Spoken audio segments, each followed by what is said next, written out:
If you use your kung fu drills right, you can dominate in sparring and make your partner feel like you are on another level. I mean, take a look at this one. It's in Shaolin shows all the time. Almost all kung fu movements serve a practical purpose. You just might not know what it is yet. This drill is no different. So we're going to look at how this simple move actually translates to sparring dominance, go through the basics of the drill so you can get the mechanics right before you try to apply it, and then look at how you can incorporate a few other moves to build a mini system of fakes, feints, and strikes to make this more effective than the power of the force. First though, I want you to think about what makes you feel like you've been dominated in sparring. We'll cycle back to this in a minute. For now, let's have a quick refresher on this drill. The classic drill starts in either Mabu or Gombu. We're going to go with the latter. One leg back, same arm extended. From here, we shift our weight onto this lead leg, and then we simultaneously punch and kick. We then simply step this leg back, and punch out again, back to our starting position.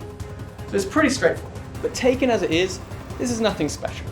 I mean, no one's just going to stand there and take it, right? I'm a big believer in trying things out in sparring. It's not about winning or losing, although feeling like you got the better of someone is cool. It's actually about getting better. So I'm always trying new, or indeed old things out. Using this drill came from a mixture of the two. I'd been playing around with frames, leaving my rear hand extended when throwing a roundhouse. It worked okay, blocking vision, occasionally giving me the option for a tiny pop to the head, but nothing groundbreaking. During the same period, I was teaching this drill to a class, and it got me thinking about the mechanics and how I might use them. You see, to really get power in the final punch of this drill, you need to synchronize the leg going backwards and the arm going forwards. By making sure you thrust in opposite directions at the same time, you can get a lot more out of it. It's a little like a Superman punch, but without a jump. If you play with this a little, you'll see just how much power you can get into it. And you don't even need to step all the way back. I had my students practicing this on its own too, as a way to make space when you're too close and generate power at the same time. And this is when it clicked. Now let's quickly rewind to that question. When do you feel dominated? For me, it's when I get hit when I don't see it coming, when I repeatedly get dumped on the floor, or when I get punished for doing something that's supposed to be the right thing. This is the feeling that we're trying to foster in our opponent. The drill uses a flip kick, which makes it an easier movement and easier to practice without a partner. Once you're happy with this movement, you're going to need a heavy bag or a training partner to take it to the next level. You don't see roundhouses in traditional Kung Fu, but if we just add turning the hip over and pivoting the standing foot, we get a powerful combo. Rather than extending the left arm to punch, we're going to keep it up in our guard. But if you want, you can use a little bit of that lifting motion, just on a smaller scale. By lifting your elbow up a little bit, you can protect your face a little bit more and add a little bit more into that kick. The right hand pulls either back to the hip, like in the drill, or all the way behind you for maximum power. So why is this so effective? Well, it's all to do with timing. You see, fights have a certain degree of rhythm, set roughly by the speed at which you can move. You throw a strike, you throw another strike and your opponent blocks it. They then throw a strike and then another. 1, 2, 3, 4. Disrupting this rhythm by not attacking on the beat, but half a beat later, can cause your opponent to fail to anticipate it. But equally, attacking faster than they expect works too.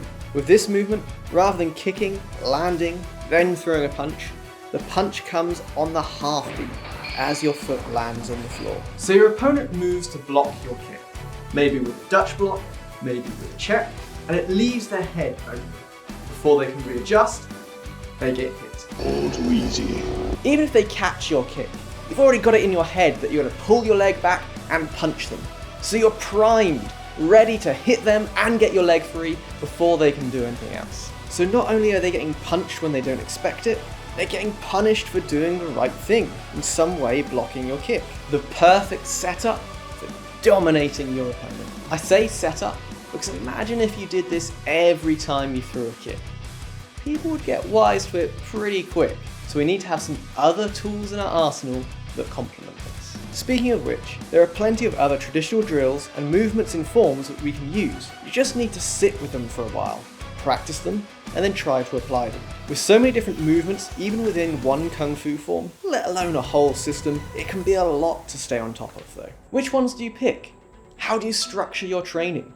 If you just take a random approach, you'll probably never spend the time that you need to really get to know a movement, or completely miss the huge diversity of things out there that you could try. I'd suggest you start with one form or some movements that you think will complement this kick-punch combo. I've got some examples for you coming up. Schedule your training around these and then slowly build from there in a systematic way. If that sounds like a lot of hard work for you, I've got a solution. I've built a training scheduler that does all of this for you.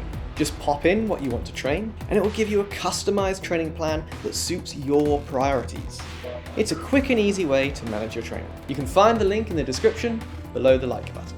Alright, now it's time to look at some complementary movements to help us build that system of fakes, feints, and strikes. This will take your sparring dominance to the next level and make you more impressive than a pre-green milk Luke Skywalker.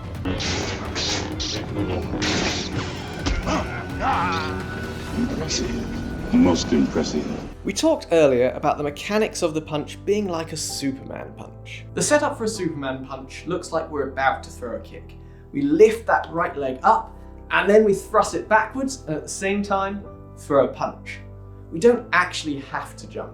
But if you do add a little hop off the left leg as you drive that right leg back, you get even more power and extra range. So sometimes you throw the kick, other times you fake it and do one of these Superman punches. What we're doing here is playing with the timing again.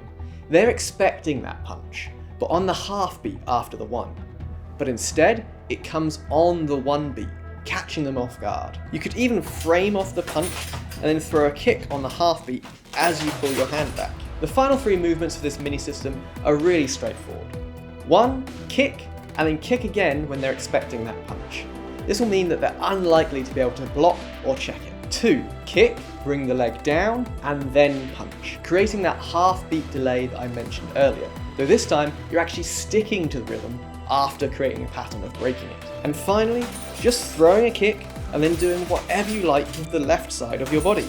You've established a pattern of doubling up on the right, so you break that pattern. So now you have 5 simple options just with your right arm and leg, and dozens more with that left side follow-up, all built off of lifting your leg as if you're going to kick. To piece these all together, you need to establish the pattern of using that initial kick and punch rhythm breaking combo.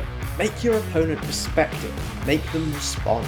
Then you can bait them with it and throw something else, and then throw something else. And then just when they think that you've stopped using it, back to that original combo. If you can keep your opponent guessing, punish them when they block you, and hit them when they least expect it, you will be dominating in sparring.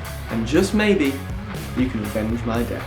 Of course, as great as this little system is, the whole strategy falls apart if your opponent keeps kicking the hell out of your lead leg or consistently moves in to smother you. So to learn how to use the simplest kung fu move there is to protect your legs and even dominate people that are much bigger than you in the clinch, check out this video next.